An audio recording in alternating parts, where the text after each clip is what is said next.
Welcome to the Church of Now podcast, where we believe kids and students and young adults can make a difference now in the moment. We don't just ask them to be the future of the church, but we believe that they are the church of now. We're going to be talking with ministry leaders about what it looks like to inspire and tell young adults and kids and students what it looks like to make a difference now in the church. Thanks for joining us, and I hope you enjoy the podcast. Hey, welcome to the Church of Now podcast. This is your host, Matt Mangrum, and I am so excited for this episode. This is our first ever bonus episode.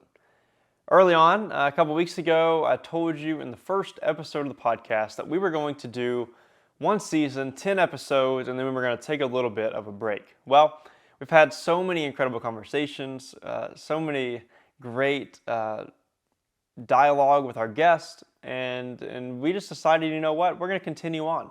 And so this coming up Monday, we will start season 2 with a guy named Josh Clark, one of those guys that's made an impact in my life since I was in high school. He's the youth minister in Little Rock, Arkansas, and it is packed full of some incredible information.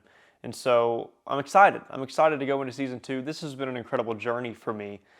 Starting the Church of Now podcast was an idea that I've been mulling over for a long time, not necessarily starting the podcast, but the idea of the Church of Now, because it's so important that we understand that we all have a place, we all have a purpose, and when we start to tell people that they have a place and a purpose in the church, they start to make a difference now. And so it's important that we understand that we are all a part of the Church of Now, and I'm so grateful to have people who believe in this, and I'm thankful for you.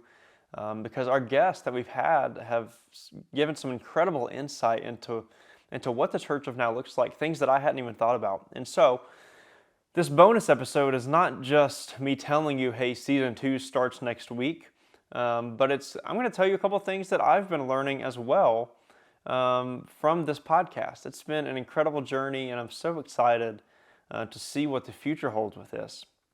Hey, I want to mention as well, if this is something that has been helpful to you, maybe you've been listening to the podcast all the way through, or maybe you're just checking out the first couple episodes or whatever, I would ask if it's something that's helpful to you, something that the content is helping you out in some way. Maybe you're a minister, or maybe you're just a regular church member who's starting to understand that we are all part of the church and it's making a difference now. If this has helped you at all, I would love to ask you to rate and review and subscribe anywhere you have a podcast, anywhere you listen to a podcast, should I say, because that really helps us get the content that we produce into the hands of people that may not know about the podcast yet. And so when you subscribe and review and rate it, it gets it into the hand of some people that may not know about the podcast and know where they can get to the podcast quite yet. And so, thank you. Also, I would love to hear what you all have been learning. I've been learning a lot, and so you can message us on our Instagram page, the Church of Now Podcast, or our Facebook page, the Church of Now Podcast, and we would love to hear what you have been learning as well. Now, you can also do that in your reviews if you would like to do that on the podcast, whatever platform you listen to, but I want to hear what you all are learning from this podcast. So, let's dive in. I've just got a couple things that I want to mention really quick. I'm going to try and keep it somewhat short. But here's the thing. It's been an incredible journey. Thank you for listening. It's been great. One of the things that I've been learning is that we need to think about the church as a family, right? And so I've known this for my whole life. I've known that the church is a family. I know that we are the family of God, the body of Christ. But when you think about how a family works, it's exactly how the church is supposed to work. Think about it. One day you were born. Maybe one day you got married. Maybe one day you had kids. Maybe one day your kids had kids. And so there's some different roles that we have throughout our lives in our family, right? And so as of right now, or let's just back up for a bit. A couple years ago, I was just a son and a brother, right? But I was also a grandson. Now I am a husband, and I maybe one day will be a father, and maybe one day be a grandfather. And so I tell you these things. It's not like you don't know how a family works, but I tell you these things because sometimes our roles change, right? And so it's different. It's different when you go from a parent to a grandparent. or maybe a son to a husband, or whatever that is for you, whatever that role is, those roles change. And so we have different demands, different needs from different people whenever those roles switch, right?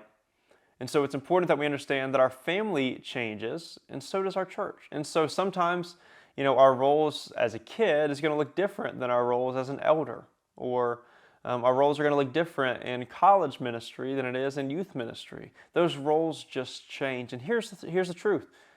The roles change, and that's just life, right?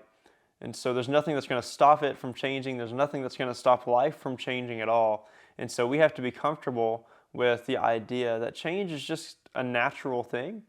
And so sometimes our roles in the church may change. And so that's not always easy.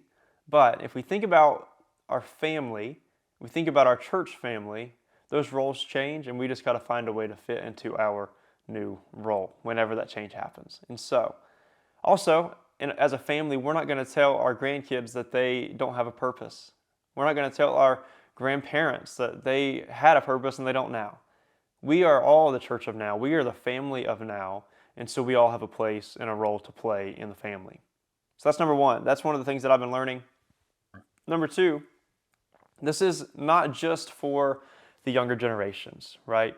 It's not just, hey, the church of now is for the younger generations. That's so many times we say, hey, we're not just the church of the future. People have told us that. I talked to a couple middle schoolers today at a chapel service I spoke at, and I asked them to raise their hand. How many people have been told that they are the church of the future?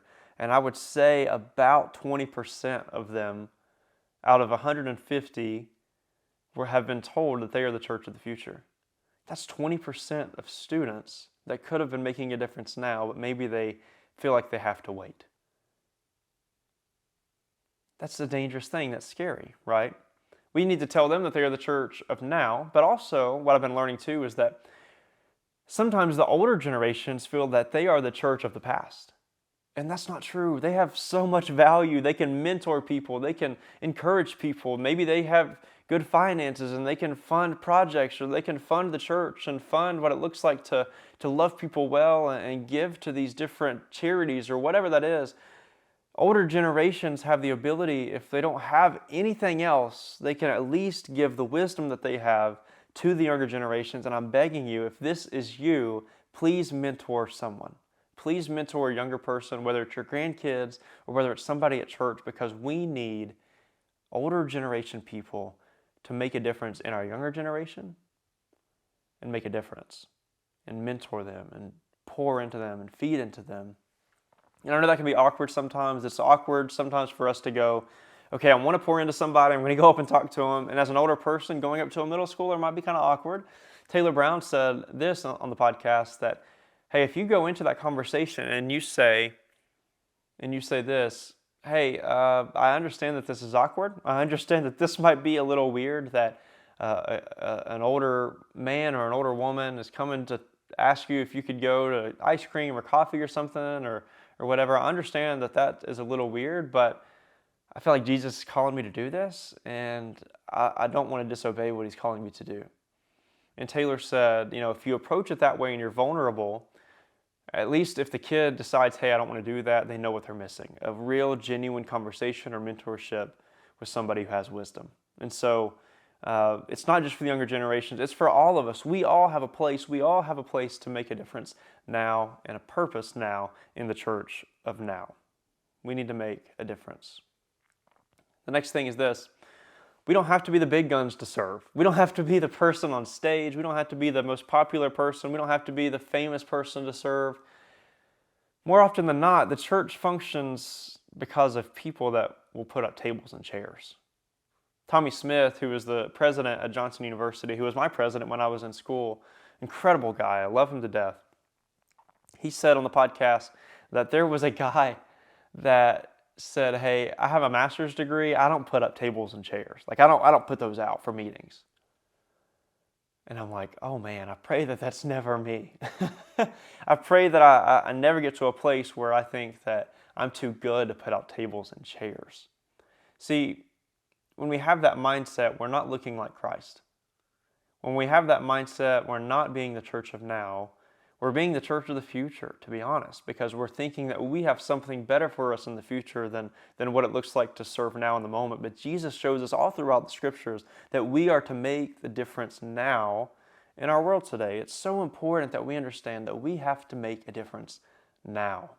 It's so important. This comes from somebody who, when I was in school, I hated school my whole life. It was always a struggle for me, and I always hated going to like a chapel service or a conference and hearing these people introduce themselves as, hey, I've got this degree and that degree, and I got 4 or 5 or 6 or 7 degrees, and I've got this, and I'm blah, blah, blah, whatever that is. I always got frustrated with that because usually those people, also if you're watching the podcast, you see my dog Violet has joined us and really wants to be pet. I always got frustrated with those people because I always felt like whenever those people would speak and they had all those credentials, that anytime I would listen to them, they didn't know how to give the application in a practical way for my life. And I'm not saying everybody, trust me, there's some incredible people with a lot of degrees, a lot of knowledge that has helped me out in my life. And so I'm not diminishing that. But it always seemed like some things would go over my head. And I never wanted to be that person that was like, oh, I'm just all about degrees or all about whatever. Violet is now getting on the couch with me. And so if you are joining on the video, please enjoy seeing Violet. But I remember always getting so frustrated with that, and I never wanted that to be me. And so, I went to college. I didn't have any academic scholarships. I didn't get any money for my ACT score because it was too low. But I ended up graduating college with 3 degrees, and I'm not saying this to brag, and I'm getting my master's degree and all this. But here's what I'm trying to say is that just because I might have a piece of paper with a couple of degrees on it does not stop me from serving God, or at least it shouldn't, right? And so if I ever get to that point, that's dangerous because Jesus wants us to serve people no matter what. He calls us to serve and wants us to serve no matter what kind of degree, no matter what kind of platform we have, no matter if we're the main speaker at a church of 20,000 or whatever, we are not too good to put up tables and chairs for a meeting or to put them out. Tommy Smith said that he is the Johnson University president and had a meeting with his leadership team recently, and he was the one that put out the chairs and tables. That's what it looks like to serve. That's what it looks like to look more like Christ. And so, if you want to make a difference now in our world, if you want to make a difference in the church of now, be willing to be that person who will set out tables and chairs. The next thing is this. Young people want to be challenged. Give them a place, give them a purpose, give them a challenge. I have a girl in our youth group who has been wanting to do photography for a while. And so I gave her the opportunity. She doesn't know much about photography, but I gave her a camera. I said, here, take pictures. And ever since then, she's been taking pictures for our youth group. And that's been so cool. And it's something that she's still learning over and over. And it's something I still learn. I'm a photographer and videographer, and I'm still learning every day. But she has a place, she has a purpose, and she found something that she likes, something that she can be challenged in, and she wants to make a difference there. And I love that. Young people want to be challenged. So these are a couple things that I've been learning. The final thing is this. If we want young people to come to church, we have to give them absolute truth. Absolute truth. We live in a world where there's the us versus them mentality. It's my truth versus your truth. Here is the real truth that Jesus came to die on a cross for every single one of you and me, nailing our sins, our mistakes, everything that we've done in our past to the cross and defeating the cross, defeating death, and came back to life so that you and I could have life, so that you and I could be made alive in Him, so that we could serve Him every single day that we're here, but also join with Him in heaven one day. I love this. I'm so excited when we start to speak truth, because what I've learned in my youth ministry, that when I tell people about Jesus, they're hungry for it. They want to know everything about Him. They want to know what Jesus did in their lives. And whenever they hear what Jesus has done, it challenges them and inspires them to make a difference where they are. We don't have to fake it. We don't have to fit everything in with the culture. Just give people Jesus. Give people the truth that He came to die for every single one of us. That's just real truth. You'll see different things on CNN and Fox News, one truth, another truth, and no one really knows what the truth is anymore. And so we must know what it looks like to give them true Jesus truth. The one who is compassionate, the one who would care for others, the one who washed the feet of his disciples. I don't see that a lot in the news today, but when I tell our students that, when I tell people that, they're amazed because it's different than the culture, it's different than the world. And so we must let young people know the truth of Christ, that he was a servant, and that if we want to be the church of now, we have to be a servant too. These are a couple of things that I've learned through the podcast. Thank you for listening. Again, I'm so thankful that you are a part of the Church of Now family and my family. Thank you for listening. I'd love to hear what you have been learning, so reach out to us. I'd love to hear that. And then if you could please go give us a subscribe and a rating and a review wherever you listen to the podcast, that would be great.